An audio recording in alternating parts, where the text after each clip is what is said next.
है मतलब पत्रकारों को लेकर क्यों की? क्या टिप्पणी?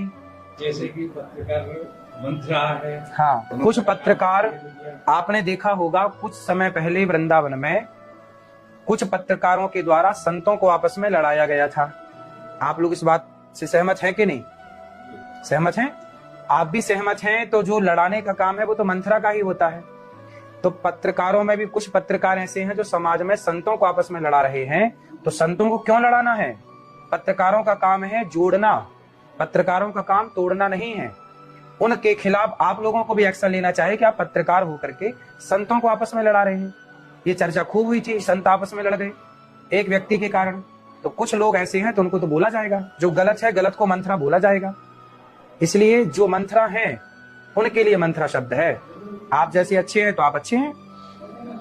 महाराज जी, जो लोग अफवाह फैला रहे हैं तो उनके विषय में आप क्या उनको आप चैनल के माध्यम से बोलना चाहेंगे? गौरी गोपाल आश्रम वृंदावन में ही स्थित है।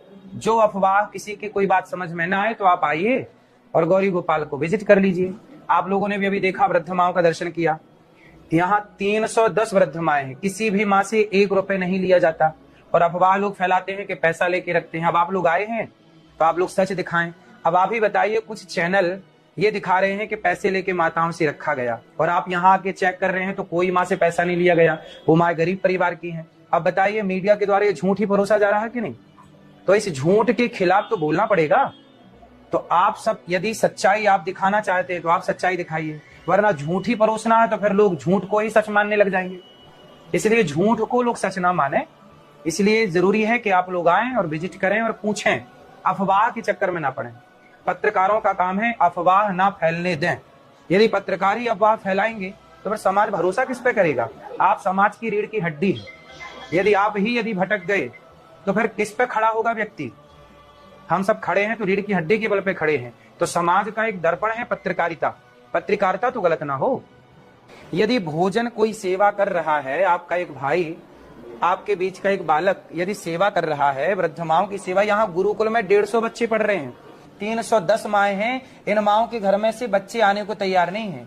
बच्चे, एक बेटा बोला, अभी कुछ दिन पहले एक माँ की मृत्यु हुई, उनके 2 बेटे थे। हमने दोनों बेटों को फोन लगाया कि बेटा माँ मर गई है। जब बीमार थी तो फोन लगाते रहे, बेटा आओ आओ आओ, नहीं आए। जब फाइनली मृत्यु हो गई तो बेटों को बोला कि आओ माँ का अंतिम दर्शन तो कर लो, कंधा तो दे दो। तो मना कर दिया, बोले हमने तो माँ का पिंडदान पहले ही कर दिया था। अब सोचिए, ये बेटों की हालत है।